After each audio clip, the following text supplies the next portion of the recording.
Alrighty, so first of all, hope everybody had a great Christmas. I took a bit of a Christmas break from doing video these last couple of days, but alas, today we are back and we're gonna do a moving forward series once again. This time we are gonna talk about Real Salt Lake, and there's no doubt that this season it's a what if season for Real Salt Lake, and really just a season of missed opportunity for RSL. I mean, this team was one of the best team in the league, if not right up there in terms of the best team in the league and the best team in the Western Conference as well. As they had everything going in the first half of the season. And then they decided to sell some of their better player in the summer transfer window, which it makes sense because in this league, obviously, when the amount is definitely there, and when teams in Europe are calling for some of your highly talented player and give you a huge sum of money to do so, then it is very hard to be basically reluctant to do so. But then, yeah, after that, things just kind of collapsed for this team. I mean, the second half of the season, it was just a total self-destruction of them somehow still able to get themselves finishing in third place, but the way that they play throughout the second half of the season, they look nothing like they were in the first half of the season, being not just a team that is near the top of the Western Conference, but an MLS Cup contender in general. But that being said, they do finish the season with a 16-11-7 record and finish with 59 points. They scored 65 goals this season, which sounds like this is what a team that is very fun to watch. And, for majority of the first half of the season, that of course is the case. But then, as we'll mention in the second half of the season, how not only those goal scoring started to die down a little bit, but they started to become a very frustrating team to watch that time. And then on the defensive end, they conceded 48 goals, which a lot of that happened in the second half of the season as well. They conceded way more goal in the second half of the season compared to the first, but they still finished with a good goal differential of plus 17, as I mentioned. They finished third in the Western Conference, but unfortunately, in the first round against Minnesota, they lost that one. And I've even mentioned that is probably one of the top pick in terms of the first round being an upset, and indeed that of course is the case. I actually was there in person to see Real Salt Lake unceremoniously ended their season in that PK shootout at Allianz Field, and on a cold November evening at Allianz Field as well. But looking at the last five seasons for RSL, so yeah, looking at the last couple of seasons, besides that one Cinderella run that they had in 2021, it's been very frustrating supporting this RSL team. It just feels like this team is good enough to make it to the playoffs, but not really good enough to go on a deep run unless they go on a Cinderella run like what we saw in 2021. And that kind of happened last year too, with them finishing fifth place with 14-8-12 record and finished with 50 points, but they lose to the Houston Dynamo, who pretty much went on a very similar Cinderella run as RSL did back in 2021 in the Western Conference Final. In 2022, they finished seventh with a 12-11-11 record and finished with 47 points, but they lost to Austin in the first round. In 2021, as I mentioned, that was the year they had that Cinderella run to the Western Conference Final, and this was a team that literally just sneaked into the playoffs on a very final day. I still remember the Demir Krylak goal that sent them to the playoffs. And they finished with 14-6-14 record and 48 points. But unfortunately, that Cinderella run came to an end, and as the old saying goes, the clock eventually going to strike midnight on a Cinderella story, and it struck midnight against the Portland Timbers in the Western Conference Final. In 2020, they didn't even make it to the playoffs. They finished 11 with a 5-7-10 record, by far one of the worst seasons that RSL has ever had. This team, like Dallas, is a team that does not miss on out on the playoffs very often, but this season it just fell off from the beginning. 5-7-10 is their record. 22 points, did not make it to the playoffs, and then in 2019 they finished third once again with a 16-5-13 record with 53 points. But once again they lose in the second round, this time to the Seattle Sounders. Now, looking at the top goal scorer of this team, Chicho Arango leads the team with 17 goals, and it was not long ago when he was actually at that same goal tally, and we were talking about whether or not if he's going to run away with the Golden Boot or even maybe gunning for Carlos Vela goal scoring record. Well, turns out that was not the case, and as I'll mention in a bit, we all know what happened to Chicho Arango. I mean, his downfall has definitely need to be studied in the second half of the season, especially after that 4-game suspension that he had in the middle of the season. But after that, I want to put Andres Gomez in there, even though he's no longer on this team. And he is pretty much one of the key reasons why this team fell apart in the second half of the season. But you also got Anderson Julio with 9 goals, Diego Luna with 8 goals. By the way, Anderson Julio no longer on this team as well. He got traded to FC Dallas just recently. And then Matt Crooks rounds up the top five with three goal scorer. Top assists leader, still Chicho Rongo with 12 assists, but he's actually tied with Diego Luna with 12 assists, Andres Gomez with 9 assists, Matt Crooks with 6 assists, and Brian Ojeda rounds up the top five with 6 assists. Best win of the season. You know, there were definitely a couple, well, an impressive win that RSL has had in the first half of the season, but I'm going to go with the 5-3 win against the Colorado Rapids. That was probably one of the most entertaining game of the season. I mean, it was back and forth and back and forth. It was probably one of the best Rocky Mountain Cup we have ever seen in recent some memory, and that was the game that I even said I cannot wait until both of these teams meet each other again because we're in for look like we're in for another season where the Rocky Mountain Cup, you know, it could be a classic. I mean, it's been a while since it has been a classic. Consider, you know, more times or not, Colorado is the team that isn't doing very well, and RSO is the one that is doing well. Although in the case of 2020, it was pretty much reversed with the way that RSL was the one that doing badly, while Colorado was definitely prospering. But yeah, that it is very rare to see those two Rocky Mountain team do well at the same time, but they did during that part, and boy, it did not disappoint in terms of the fireworks we saw in that game. But the worst loss of the season, it's got to be that 2-0 loss at home against the San Jose Earthquakes, and it's not even close. I mean, I've even said it before. As much as I know the Quakes have had RSL number, and I know RSL has not playing in quite some time because you know they alongside with a couple of teams that had that long break after getting eliminated from the group stage of the Leeds Cup.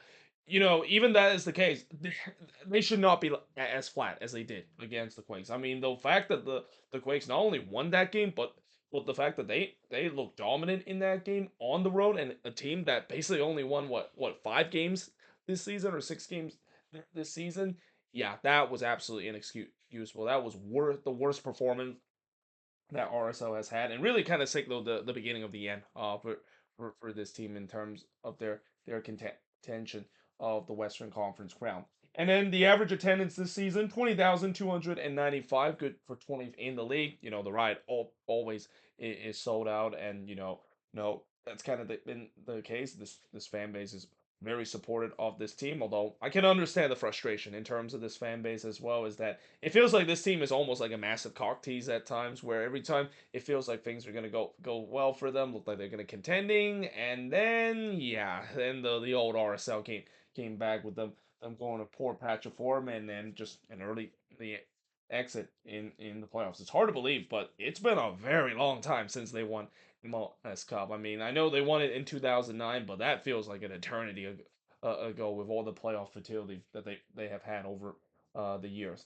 Now, looking at the MVP of this season, so this is kind of a weird one because I'm actually decided to put MVP and disappointment as the same player for the first time. I don't think I've ever done that in the moving forward series episode, but I feel like that's kind of the case where you know, I'm gonna give the MVP to Chicharango. I probably should have gone with Diego Luna, consider there once again Moon Boy, although this year he definitely turned into Moon Man with his incredible performance, and one of the reasons why in the latter part of the season RSL still had a bit of a pulse on the attack. But I have to go with Chicharango, at least in the first half of the season. I mean, he was a guy that not only was informed, but he is letting LAFC regret of letting him go in the first place. He looked like a guy that is the exact reason why Real Salt Lake picked him up in the first place. But then the second half of the season happened, and yeah, let's not talk about how bad things got in the second half of the season. It got so bad that he actually got benched in game two of that playoff of series, and rightfully so. I mean, after the first game of how he looked terribly, and then in the second game, you know, getting benched. He did came off the bench as well, and it's only fitting that his first touch was just an absolute horrendous shot that is, which just kind of sums up his second half of the season. Yeah, I mean, again, the downfall of Chicharango after that 4 game suspension, it has to be studied. I don't know what happened in that game suspension to cause him to just go through a downward spiral. I mean, yes, he definitely does have a little bit of an issue in terms of his attitude, and also So his mental part again, one of the biggest issue in the second half of the season why Chicho was doing badly is that he was spending more time flopping on the pitch and complaining toward the ref than actually thinking about getting himself in the right position and getting himself in good spot to score the goals that he needed to. And when you have that kind of player like that, yeah, I mean that's not an easy thing to trying to overcome, and we'll see whether this offseason that can be the case. Young player to watch. Obviously, we know this RSL team. This is a team that have always been very good when it comes to developing young players. But it's too easy for me to not put Diego Luna in there. I mean, he is probably one of the not the most exciting player. Or the most exciting young player, not only in this team but in this league and in general. And I can't wait to continue to see him play. And no doubt, RSO is going to try their best to hold on to him as much as possible because, well, we already know that RSO has generated some sales from some of the young players. Diego Luna might be the next player to leave this team for a huge amount of money. I have a feeling he's going to do. He's gonna go all these European scout on a higher alert, and that it's going to be a big transfer fee when he decided to move on from this RSL team and move on from MLS to Europe in the future.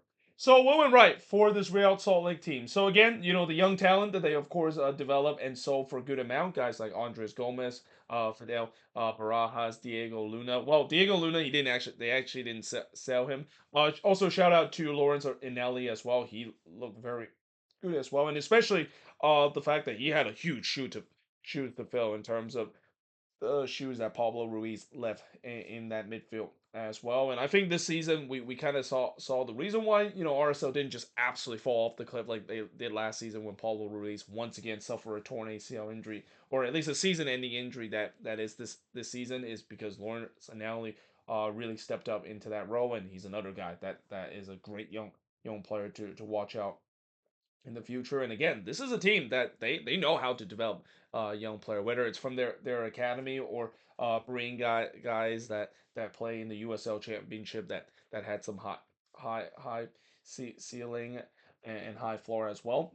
This is a team that has done a really good job in terms of doing that. They're back in the CONCACAF Champions Cup for the first time in a while. So yeah, they kind of got in that spot by default because of the way how it seems like their best team in the West also get the CONCACAF Champions Cup spot because there are some teams that have already got that spot not only in the Western Conference but in the league. So it started kind of put the goalposts a little bit closer in terms of when you can actually qualify from the CONCACAF Champions Cup based on their standing. So that's definitely good to see the CONCACAF Champions Cup return to the Riot. Obviously, Real Salt Lake, they are a team that has had history of doing very well in this competition and some memorable memories too. I remember they were one of the few team that made it all the way to the final back in the mid 2010s as well. And then of course they were a legitimate MLS contender to with some fun attacking soccer to watch in the first half of the season. But then we know what happened in the second half of the season, and that perfectly transition of what went wrong with this team, it fell apart in the second half of the season. And part of that, again, has to do with the sale of Andres Gomez. I know Andres Gomez was absolutely electric for this RSL team. I didn't think he was the linchpin of this team. I mean, I think between him and Chicho Arango, they were really wrecking the attack throughout the season. But yeah, it was quite surprised to see that once Andres Gomez did get sell off to Europe and for a big amount of money too, like the amount of money that RSL got for Andres or Andre Gomez, almost got the wrong Andres there. You just simply can't turn it off, especially the club that is RSL. That's hard for them to turn that off for off, and exactly uh that was the case. And again, it just really kind of fall apart from then in the second half of the season with some boring and uninnovative soccer, nothing like what we saw in the first half of the season. Again, the incredible downfall of Chicho Rongo. Just again, it is very rare you see a player had an incredible start to the first half of the season and just completely fall apart. I mean, I've seen players that kind of fell back down to earth and maybe go through a slow decline. But Chicho Arango decline just completely fall off the cliff. Like again, that 4 game suspension.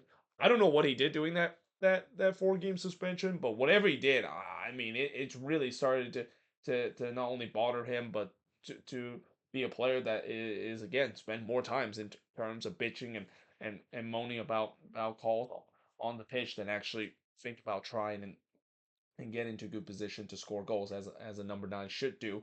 And then of course another first round exit. Again, I think RSL fans are tired of seeing these early exit again. Besides the good run that they had in 2021, that Cinderella run, it's been nothing but early exit for this team, and this is a team that, like what I've said before, is one of the team for the past couple of years are in this very suboratory kind of category of you're good enough to make it to the playoffs, but you're not good enough in terms of competing and go deep in the playoffs, and that sometimes could be as frustrating as a team that regularly miss out on the playoffs because you know that you get a chance to do something in the playoffs, but unfortunately, past narrative comes again where it's another early exit, and it just feels like, what's the point of these early exit if we or what's the point of making the playoffs if it's just going to be once again an early exit like we've seen in past years? So moving forward, looking at this Real Salt Lake team, so obviously, eh, I think another thing that I haven't really talked about that needs to mention is the summer signings that they made. It's not that that when they fell apart after they made some of the sales, it's not like they didn't replace those players. They actually did replace some of those players as well. But unfortunately, most of these summer signing, it's been really kind of underwhelming, like the likes of Diego Gonzalez, Dominic Marichik. All these guys have been kind of underwhelming, and hasn't really pulled off their weight. Now, again, that maybe is due to the fact that they're still just getting into the style of a new league and be playing in a new country. That's always very difficult. I've said this before. You can't really when it comes to new signings and bringing players in the summer, you can't just expect them to blossom straight away. It is very rare that of course has happened. I mean, it's great that of course would happen, but it takes time, especially for players that have never been to this country and never been to this league. It's going to take time to get going, and you just hope that is the case heading into next season. Because if that's not the case heading into next season, that there's going to be a lot of concerns considering all the money that they spent to trying to replace some of the previous uh, core that they have after they sell them off for a bit of money. And I think this is also kind of an example to show you that just because you're a team that develops some good talent and sell them all for a big amount of money, and that's a good thing, it is a good thing when it comes to continue what MLS wants their team to do, which is develop players and sell them all for a good amount of money. But it's not good when it comes to continue to be a competitive team, especially we see it more times or not that in this league where teams trying to replace some of the guys that they lost for a huge amount of money. More times or not, it just does not worked out. That's kind of the tough balance that some of these teams have to deal with, especially teams that develop some really good talent as well. They get Pablo Ruiz back next season, which is absolutely a huge game changer. I mean, he is a linchpin to this team. I mean, I know Lawrence and Ellie did really well, but he's not Pablo Ruiz. He is one of the best the defensive midfield in this league, and we've seen it before for the last couple of years with him suffering those season-ending injury. How much at least last season that is, it really just absolutely they destroyed their season. And you also hope that with him coming back, is he gonna uh look as good as before? Probably not, because when you suffer back-to-back long uh lengthy injury, it is even harder to recover when you come back from a long lengthy injury. But if you just at least get maybe 3/4 of Pablo Ruiz coming back from another long term injury, I think they're gonna be good in that midfield. And then of course the last thing is they also gotta have to hope Chicho Arango get back to form again. You just gotta have a sense that this off season he's got to do something to get those evil feelings off of his mind. He's got to look like the Chicho Arango like he is. There's no way I think he can be this bad heading into next season as well. Again, when you have a player that is struggling, especially when you have a number nine that is not scoring goal, that's when frustration can get to you. If next season, if Chicho can get off to a good start once again, then we maybe start to see the old Chicho back, because he's kind of one of the player that I have a feeling when the goals are banging, he's gonna be really hot, and that's what RSL really need him to do. And you also notice I didn't mention about anything about rebuild or stuff like that. I mean, the truth is, I think next season they're gonna have to stick with the same team that they currently have. This team should have enough to compete next season as well. Once again, near the top of the standings. They just hope that again, the only way that if they can compete once again like they did last season, they better hope those new signings actually started to turn well. They better hope that Pablo Ruiz can at least get himself almost looking his old self. But most importantly, they need Chicho Arango to score goals. I mean, if he can score goals and look like the Chicho that he was last season, that puts a lot of pressure off of this team. But there you have it. That is pretty much it. Looking at the moving forward series of Real Salt Lake. As always, let me know in the comments below what do you think of this video. And if you're an RSL fan, who do you think is the MVP, disappointment, young player to watch? What went right? What went wrong? And most importantly, moving forward, how is this team going to look heading into next season? But until then, hope you guys enjoyed this video, and I will see you guys next time.